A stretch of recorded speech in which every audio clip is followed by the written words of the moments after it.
Deathworlders don't send help. They send armadas to alien. Cries Part 5. The New Order. The signing ceremony took place on Veli Prime, in the exact location where Krath bombs had killed 3,000 civilians. It was not a coincidence. Admiral Park Sun-woo had chosen the spot personally. Commander Rex stood at a small table with the surrender documents in front of him. His scales were dull with shame. Around him, cameras broadcast the moment to every world in the galaxy. Billions of beings on 100 different planets watched the mighty Krath Empire bow to a species they had never heard of a year ago. Rex signed the documents. His hand trembled slightly as he did. "It is done," he said quietly. "It is done," Sun-woo agreed. "Now leave. And remember what happens when you hurt the innocent." The Krath ships departed from Veli space over the next week. True to the agreement, they returned every prisoner they had taken. The human Marines inspected every transport ship, every holding facility, every cargo bay. Any Krath officer who tried to hide prisoners quickly learned that humans did not accept excuses. 40-2000. Veli came home. Many of them were damaged, physically and emotionally, by what they had experienced. But they were alive. They were free.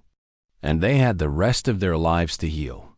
3 weeks after the surrender, the Galactic Council summoned Admiral Sun-woo to explain humanity's actions. He arrived on the council station alone, wearing his dress uniform with every medal he had earned over 30 years of service. The chamber was full. Every species wanted to see the human who had challenged the established order of the galaxy. They wanted to understand what had happened. They wanted to know if they should be afraid. The Mora delegate spoke first. "Admiral Sun-woo, you have caused an unprecedented disruption to galactic stability. Your species, without council approval, attacked a recognized power and forced them to surrender. Do you understand the gravity of what you have done?" Sun-woo stood straight and met the delegate's eyes. "I understand that I saved 42,000 innocent lives. I understand that I stopped the genocide. I understand that I did what this council refused to do." The chamber erupted in angry voices. Delegates shouted about protocol and proper procedures and the importance of working within established systems. Sun-woo waited for them to finish. When they finally quieted down, he spoke again. "You asked why we intervened. I will tell you." He walked to the center of the chamber, where every camera could see him clearly. "You call our world a death world. You're right. Earth tried to kill us every single day of our evolution. We survived ice ages that covered half our planet. We survived volcanoes that blocked out the sun. We survived predators with teeth and claws and venom. We survived plagues that killed more than half our population. We survived each other." He paused and looked around the chamber. "But we also learned something that you peaceful species never had to learn. We learned that survival means nothing if you lose your soul. We learned that strength without compassion makes you a monster.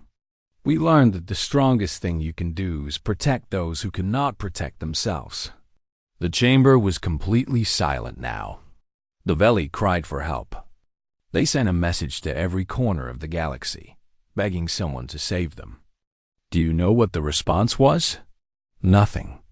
This council, with all its power and all its resources, decided that the Veli were not worth saving. You debated and discussed and analyzed, and while you talked, children burned. His voice grew harder. We heard those cries. We did not debate.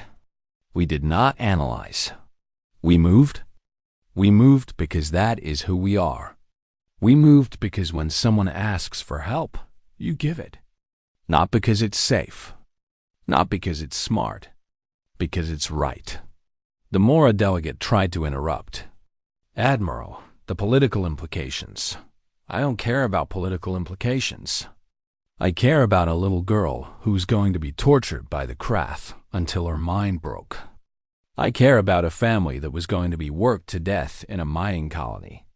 I care about a species that chose peace and was nearly destroyed for that choice. Some pointed at the Veli delegation, where Ambassador Aron sat watching with grateful eyes. They believed in the goodness of the universe. They believed that if they lived peacefully, no one would hurt them. They were wrong, but they were not wrong to hope. They were not wrong to trust. They were only wrong about who would answer that trust. He turned back to face the entire chamber. From this day forward, let every species in this galaxy understand something. Humanity will answer every cry for help. We will respond to every call from the innocent. If you attack the defenseless, we will come. If you enslave the weak, we will come. If you make children cry anywhere within range of human ears, we will come with fire and fury, and we will not stop until justice is done.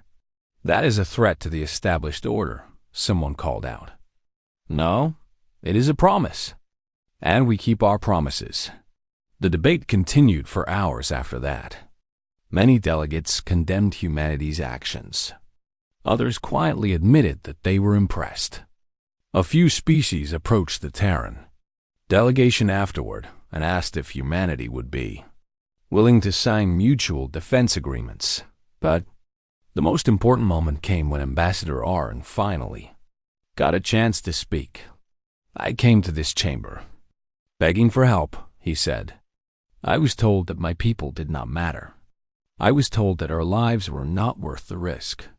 Then the humans came. They did not know us. They had nothing to gain from saving us. But they came anyway. They bled for us. They died for us. They taught the galaxy that compassion is not weakness. It is the greatest strength of all. He turned to face Sunwoo directly. On behalf of the Veli people, I thank you. On behalf of every child you saved, I thank you. You have shown us that the galaxy is not as cold and cruel as we feared. There are still those who hear the cries of the innocent and answer them. 6 months later, Captain Kim Tae-eun returned to Earth. He was offered promotions, medals, and positions of power. He turned them all down. When reporters asked him why he had done what he did, he gave the same answer every time. I did what any human would do. I heard someone crying, and I helped. Lieutenant Hana was promoted to captain and given command of her own ship, the Bosun's Fury. She chose a crew of volunteers who had served with her at Veli Prime. They all remembered what it felt like to fight for something that mattered. Sergeant Do-hyun spent his leave on Veli Prime, helping with reconstruction efforts. He discovered that Veli children loved a human game called soccer. He spent weeks teaching them how to play, laughing as they chased the ball with their thin legs and gentle hands. Dr. Nari never left. She resigned from the military and opened a clinic on Veli Prime, treating survivors of the invasion. The small child who had clung to her during the battle grew stronger every day. She adopted him legally under both human and Veli law. He was the first of many. Admiral Park Sunwoo returned to Lunabase and continued his work. He knew that the Krath were not the only predators in the galaxy. He knew that other species would test humanity's resolve. He prepared for those tests, building a navy that would be ready to answer the next cry for help, because there would always be a next cry. The galaxy was vast and full of darkness. Somewhere, someone was always suffering. Somewhere, someone was always afraid. But now they knew something they had not known before. They were not alone. Across the galaxy, a new saying spread from species to species. It was whispered in diplomatic chambers and shouted in marketplace. It was taught to children and remembered by elders. It was a warning and a promise, a threat and a hope. Don't threaten the small ones. The Deathworlders are listening. And humanity would always answer the call. Always. No matter what. Because that was what it meant to be human. That was what it meant to be from a death world. That was who they were. And they would never change. The end. Deathworlders don't send help. They send armadas to alien Cries Part 4. The galaxy watches the Galactic Council chamber had never been so quiet. Every delegate from every species sat in stunned silence as the footage played on the screens above them.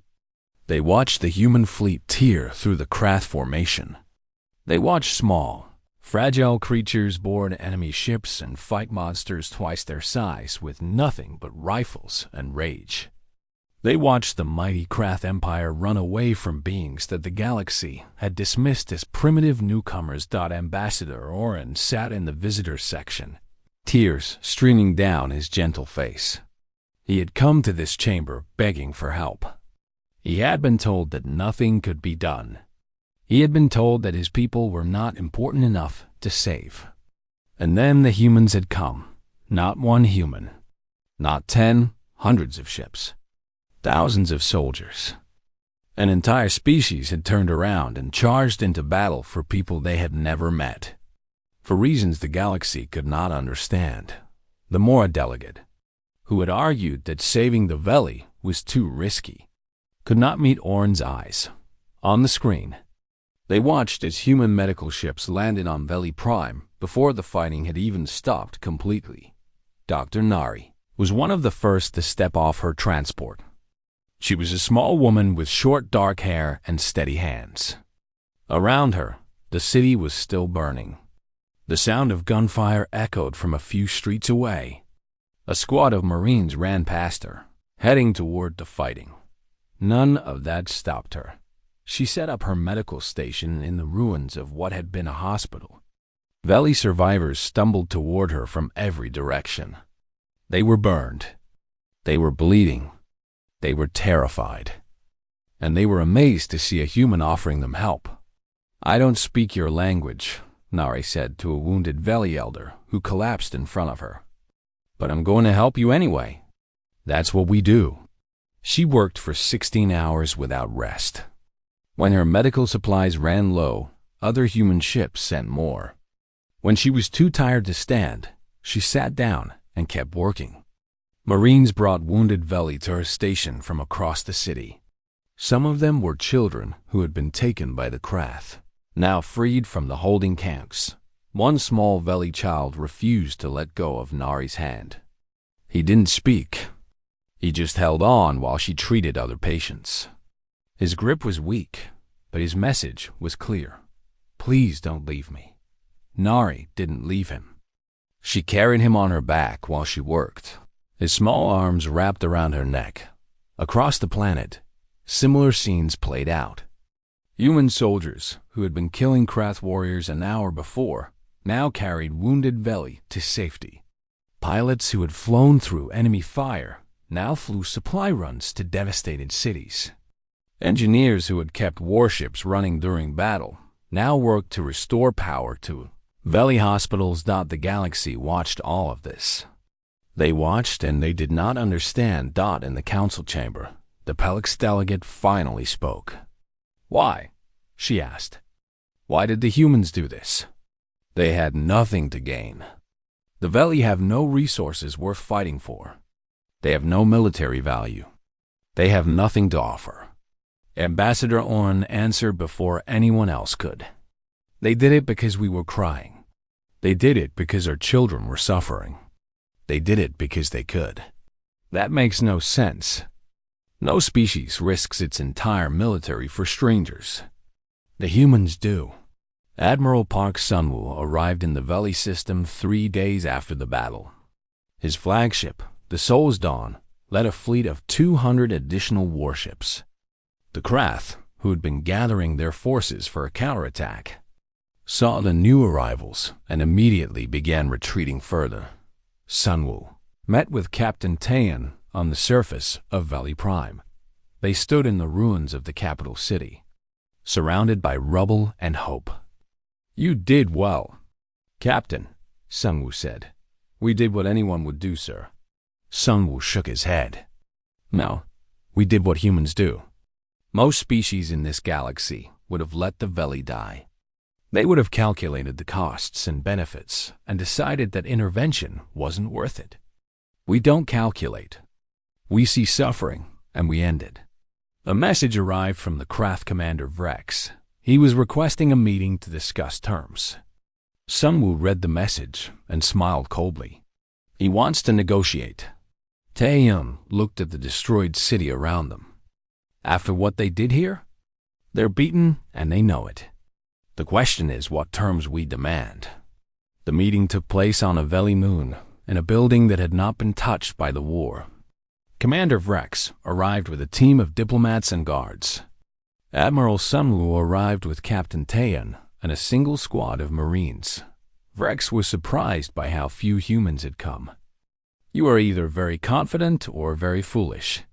We're human, Sunwoo replied. Usually both. The negotiations were short. Vrex expected bargaining. He expected the humans to ask for territory or resources or trade agreements. That was how the galaxy worked. You fought, and then you took what you could get. Sunwoo's demands were different. Complete withdrawal from Veli space. Immediately. Vrex nodded. Acceptable. And in exchange?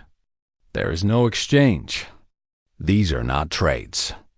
These are requirements. What else? Return of all Veli prisoners. Every single one. Adults and children. We will inspect your ships before you leave to make sure. Vrex's scales shifted color slightly, a sign of discomfort. Many of the prisoners have already been processed. Then you will unprocess them. Or we will continue this war until there is no craft empire left to surrender. The room went silent. Vrex stared at the human admiral and saw no bluff in his eyes.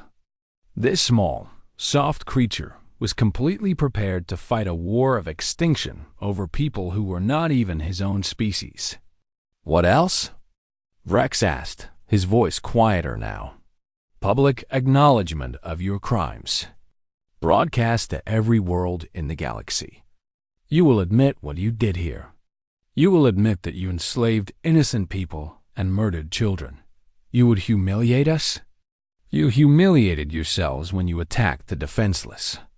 I'm just making sure the galaxy knows about it. Anything else? Reparations.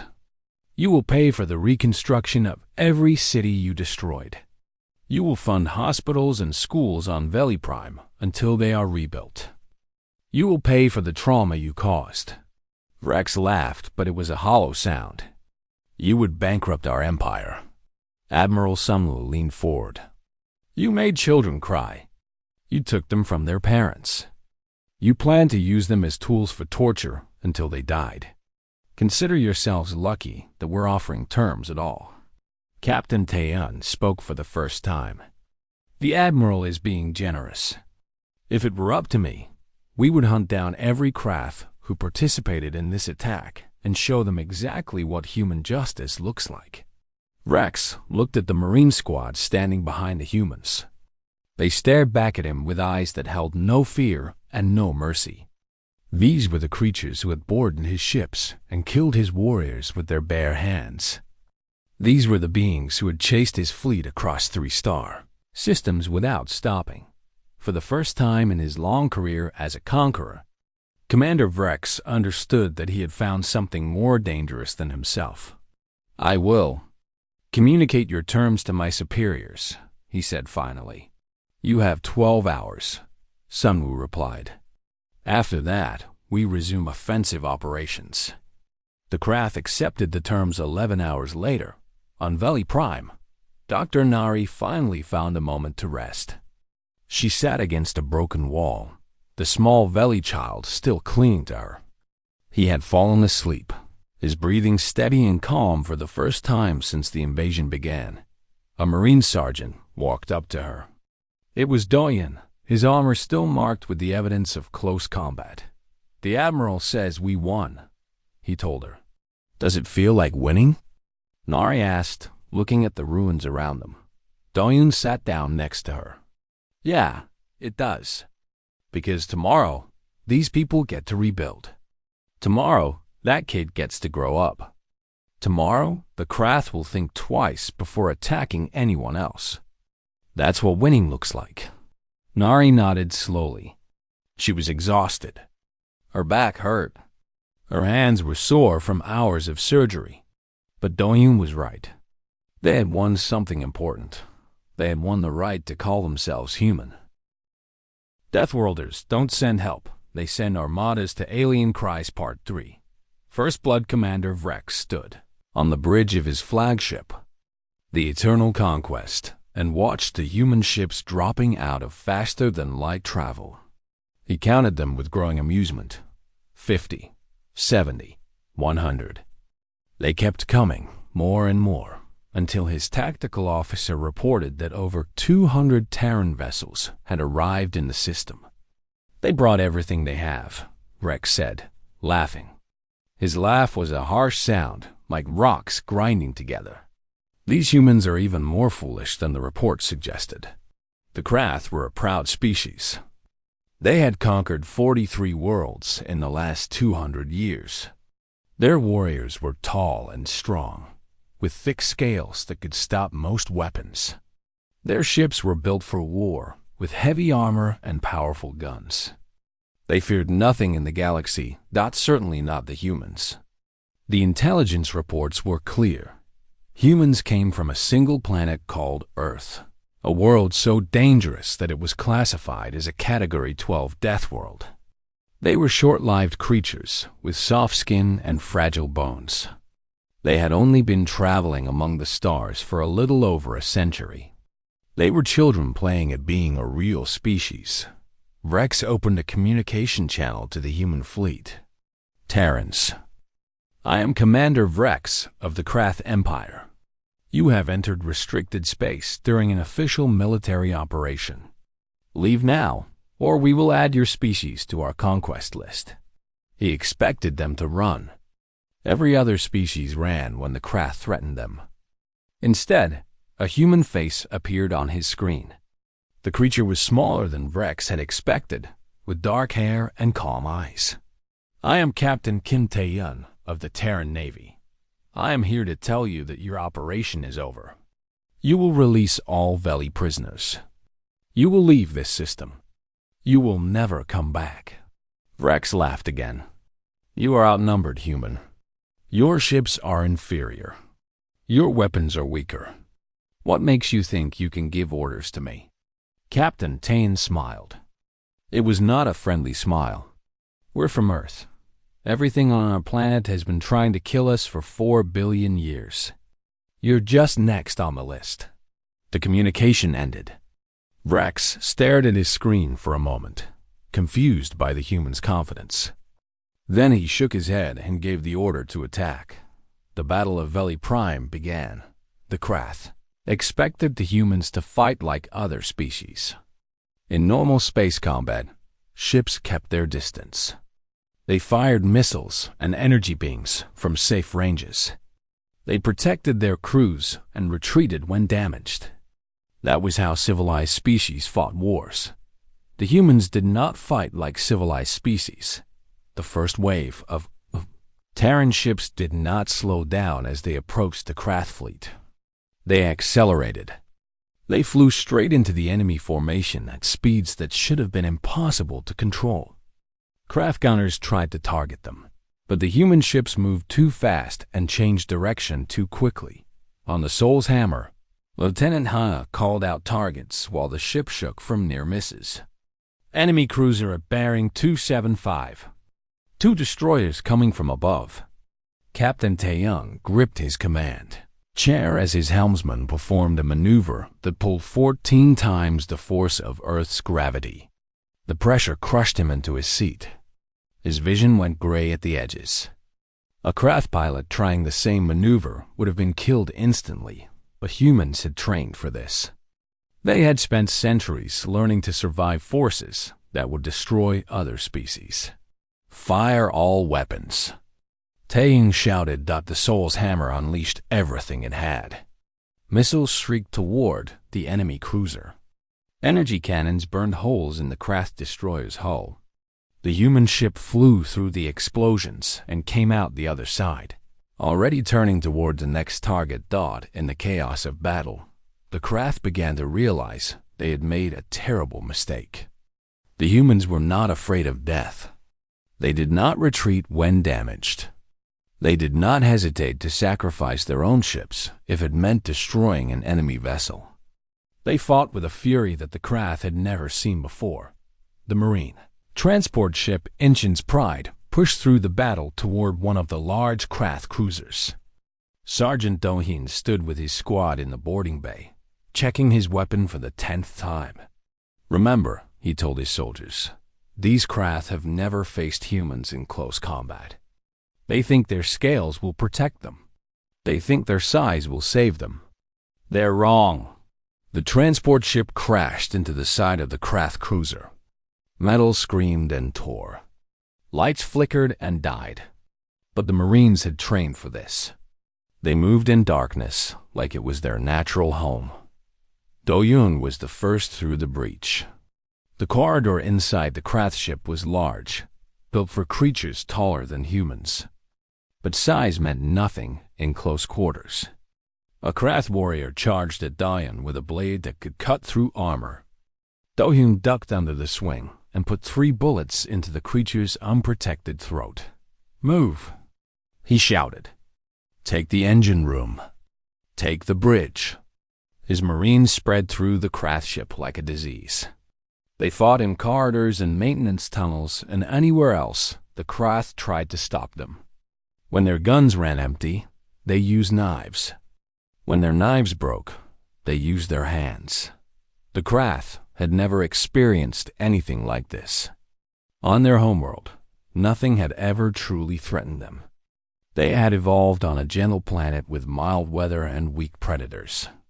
They had never developed the desperate survival instincts that humans had learned over millions of years of fighting for every breath.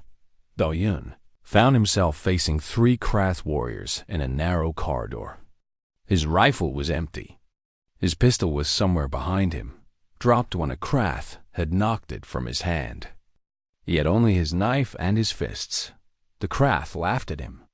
One of them said something in their language that was probably an insult. Do-Yun charged. 30 seconds later, he was the only one still standing. His knife was buried in one Krath's eye. Another was on the ground with a broken neck. The third had died when Do-Yun had found a gap in his scales and torn out something important. "Sergeant," one of his Marines called.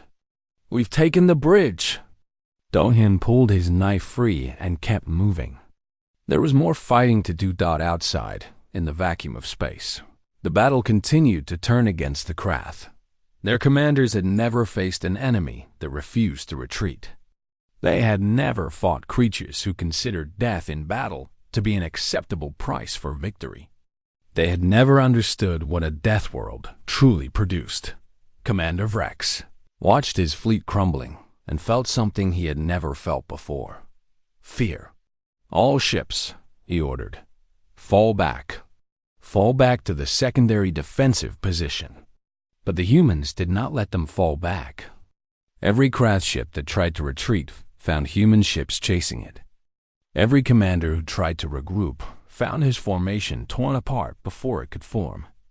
The Terrans were everywhere, hitting hard and fast and refusing to stop. On the Soul's Hammer, Lieutenant Hana reported the enemy movements with something like disbelief in her voice. "Sir, they're running. The Krath are actually running." Captain Tayan watched the enemy fleet scattering across the system. Burning ships drifted in every direction. Escape pods filled the space between them. The mighty Krath, conquerors of 43 worlds, were fleeing from creatures they had called weak and primitive. "Don't let them regroup," Tayan ordered. "Chase them until they leave this system entirely. They came here to hurt innocent people. Now, they're going to learn what that costs." The Battle of Veli Prime lasted 6 hours. When it ended, the Krath had lost over 30 ships. Thousands of their warriors were dead. Their remaining forces had retreated to the edge of the system, too damaged and too afraid to continue fighting. The humans had lost ships too. 12 vessels were destroyed. Hundreds of crew members had died. But they had won. Against a larger and more powerful enemy, they had won as the guns fell silent. Transport ships began landing on Veli Prime.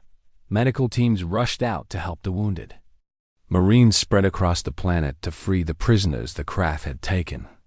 And somewhere in the ruins of a Veli city, a child looked up at the human soldiers and stopped crying for the first time in days. The Deathworlders had come, and they had brought hell with them. Deathworlders don't send help. They send armadas to alien Cries Part 2. The Deathworld Doctrine Admiral Park Sunwoo had not slept in 36 hours. He stood in the war room on Luna Base, watching the holographic display in front of him with tired eyes. Red dots showed the Krath fleet around Veli Prime. Green dots showed the growing number of human ships heading toward that same planet. None of those ships had orders to be there. None of them had asked permission. They had simply heard the Veli crying and started moving. "This is a disaster," said one of his advisors, a man in a gray suit who worked for the Terran government. "Captain Taeyun has started an unauthorized military operation. He's going to cause a war with the Krath Empire.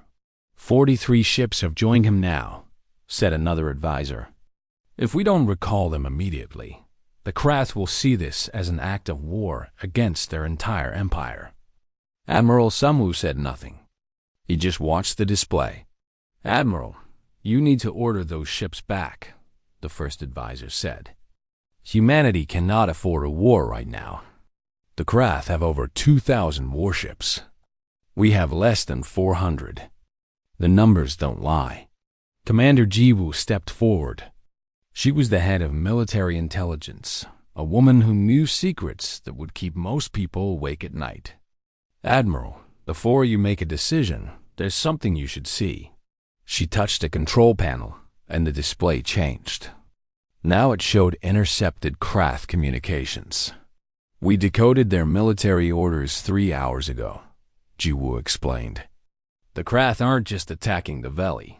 They have a complete plan for what happens after." The room went quiet as everyone read the translated documents. The Krath planned to enslave the entire Veli population.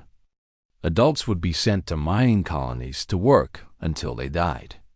But the children had a different fate. The Veli were empaths. They could feel the emotions of other beings. The Krath wanted to use Veli children in their interrogation centers. They would use them to break prisoners. They would torture them until their empathic abilities burned out, then throw them away and get new ones. Admiral Sunwoo's hands tightened into fists. "There's more," Commander Jiwoo said. "The Krath have already started loading transport ships.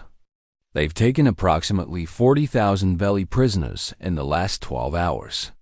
Half of them are children." The advisor in the gray suit cleared his throat. "This is terrible, but it doesn't change the strategic reality. We cannot win a war against the Krath." Admiral Sunwoo finally spoke. His voice was calm, but there was something dangerous underneath it. "Show me the footage from the surface." "Admiral, I don't think." "Show me." The display changed again. Now everyone in the room could see what was happening on Veli Prime. Krath soldiers dragging Veli families from their homes. Parents being separated from their children. A young Veli girl reaching for her mother as soldiers carried her away. Admiral Sunwoo watched for exactly 10 seconds. Then he turned to his communications officer. "Connect me to the Second Fleet." The advisor stepped forward. "Admiral, you can't. I am the Admiral of the Terran Navy," Sunwoo said. "I can do whatever I believe is necessary to protect innocent lives. And right now, I believe it is necessary to send every available ship to Veli Prime. The Council will condemn us. Let them condemn us. I would rather be condemned for doing right than praised for doing nothing." He turned back to the communications officer. "Wake up the Second Fleet. Wake up the Third Fleet. Contact the Marine Corps and tell them to prepare for planetary assault. Call back every ship on leave. Tell the reserves to report to their stations." Commander Jiwoo raised an eyebrow. "Sir, that's everything we have." "I know. We'll be leaving Earth almost undefended. If we don't stop the craft here, do you think they'll stop at Veli Prime? Sunwoo shook his head. Species that enslave children don't stop until someone stops them. Today, we're going to be that someone. The orders went out across the solar system and beyond. On Earth, soldiers who had been sleeping in their beds suddenly got calls telling them to report immediately. On Mars, ships that had been scheduled for repairs launched anyway, their crews willing to fly machines that might fall apart at any moment. On the moon colonies, reservists kissed their families goodbye and rushed to transport stations. Nobody questioned the orders. When they heard why they were going, they moved even faster. On the Soul's Hammer, Captain Taeyeon received a message from Luna Base. He expected it to be an order to return. He expected to be told that he was relieved of command. Instead, he found himself staring at the face of Admiral Park Sunwoo. "Captain Taeyeon," the Admiral said, "I've seen what you did. I've seen the fleet you've gathered. I want you to know that you are not alone." Taeyeon felt his heart beating faster. "Sir, the second and third fleets are on their way. 140 warships. The Marine Corps is preparing 2 full divisions for ground assault. Medical ships, supply ships, and repair vessels are following behind." Lieutenant Hana gasped. Taeyeon could not believe what he was hearing. "You started something today, Captain," Admiral Sunwoo continued. "You reminded us who we are. Humans don't watch innocent people die. We don't let children be taken. We answer the call every single time, no matter the cost.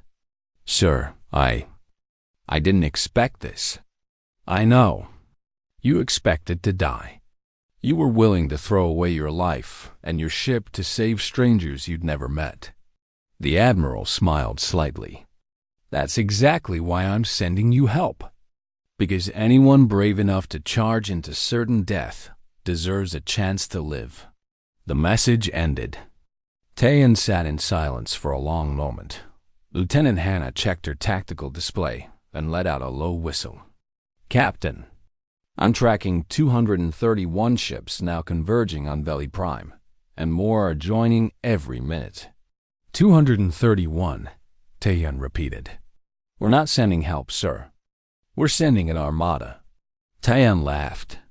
It was a strange sound, somewhere between joy and disbelief. "No, Lieutenant. We are the Armada. Every single human who heard those children crying decided to do something about it. This is what we are. This is what we've always been." He stood up and addressed his entire crew through the ship's speakers. "Crew of the Soul's Hammer. When I changed course for Veli Prime, I thought we would die alone. I thought we would be forgotten.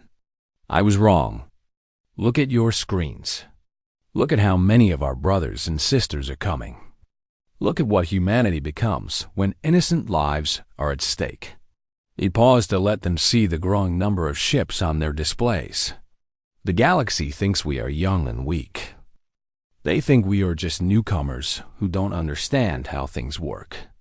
Today, we're going to teach them a lesson. Today, they're going to learn what happens when you make children cry within range of human ears. Today, they're going to learn why our planet is called a death world." On 100 different ships, human crews cheered. They were afraid. They knew they might die. But they also knew they were doing something right, something good, something that would matter. And somewhere in the darkness of space, the Krath Empire had no idea that the biggest mistake they'd ever made was not silencing that distress signal before the Deathworlders heard it.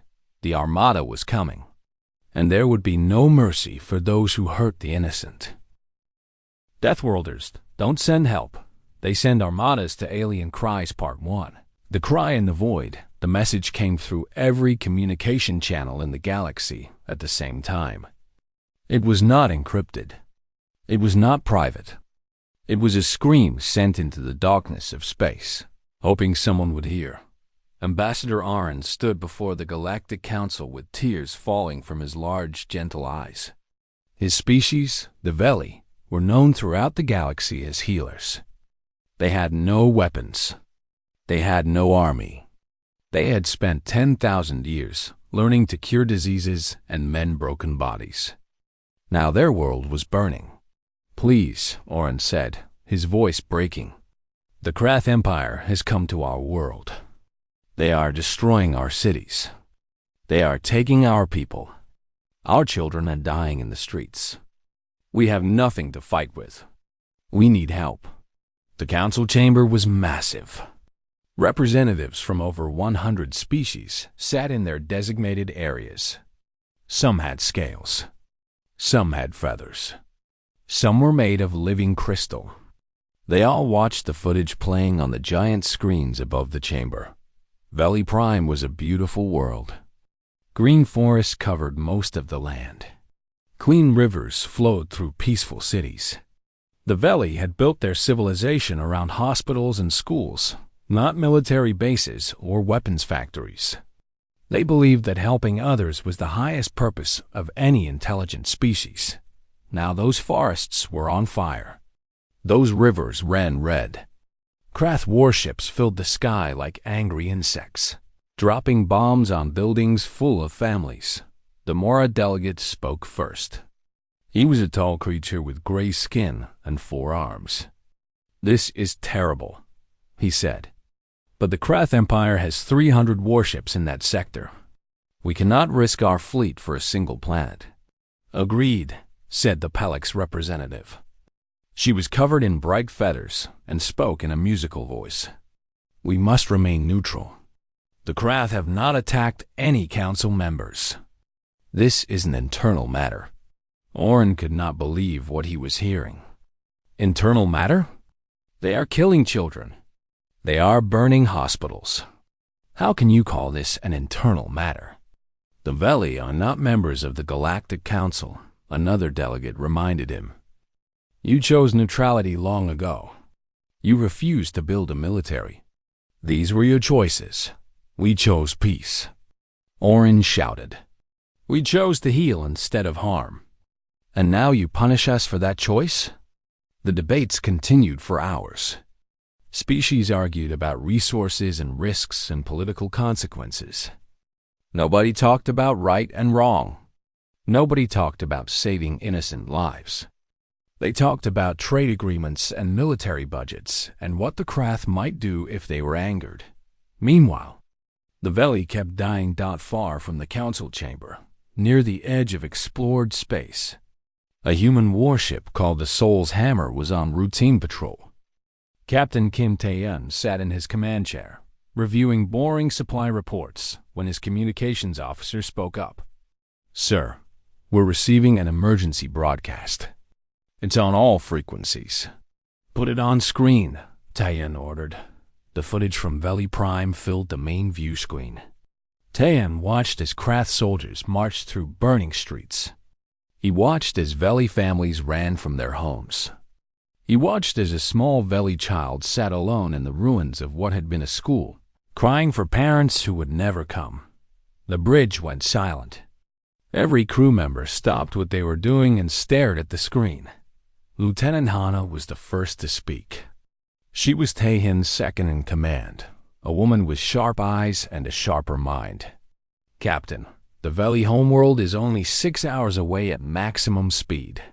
"I know," Tae-hyun said quietly. "The Krath have at least 50 warships in orbit." "I know. We are one ship."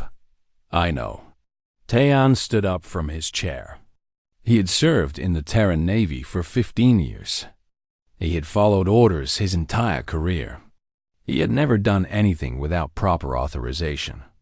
But as he watched that child crying on the screen, something changed inside him. "Helm, set course for Veli Prime. Maximum speed." The helmsman hesitated. "Sir, we don't have orders to—" "I am giving you orders," Tae-hyun said. Now, the ship turned and jumped to faster-than-light speed. Tae-hyun walked to the communication station and began recording a message. "This is Captain Kim Tae-yun of the Terran Navy vessel Soul's Hammer. I am sending this to Earth Command. and to all human ships in the sector. The Veli homeworld is under attack. Their people are being slaughtered. Their children are being taken. The Galactic Council is doing nothing. He paused and took a deep breath. I am going to Veli Prime. I am going to help them. I am not asking for permission. I am not waiting for orders. I am going because someone has to. If anyone wants to join me, you know where I'll be. Taeyeon out. He sent the message and returned to his chair. Lieutenant Hana moved closer to him and spoke quietly. Captain, this could end your career. They might put you in prison. We could all die. Taeyeon looked at her. Did you see that child on the screen? Yes. Did you hear her crying? Yes. Then you understand why I have to go. Hana nodded slowly. I do understand, sir. I just wanted to make sure you knew what you were risking. I know exactly what I'm risking, Taeyeon said. And I know what I would lose if I did nothing. I would lose the right to call myself human. For the next hour, nothing happened. The soul's hammer flew through space alone. Taeyeon began to accept that he would face the craft by himself. One ship against 50. It was a death sentence, but at least he would die doing the right thing. Then the communications officer spoke again. Captain, we're receiving responses to your message. From Earth Command? No, sir. From other ships? The view screen changed to show a tactical display. Green dots began appearing one by one. Each dot was a human vessel changing course toward Veli Prime. The cargo ship Blue Mountain is coming, sir. They have no weapons, but they're coming. The destroyer Incheon is 11 hours out. They're pushing their engines beyond safe limits to catch up. The patrol boats Tiger and Wolf are joining formation. The medical ship Mercy is responding. They say they'll need a place to treat survivors. Within 1 hour, 17 human ships had changed course. Some were warships. Some were cargo vessels. Some were tiny patrol boats with crews of only 12 people. None of them had received orders. None of them had asked for permission. They had heard the Veli crying, and they had answered. Lieutenant Hana stared at the display with wide eyes.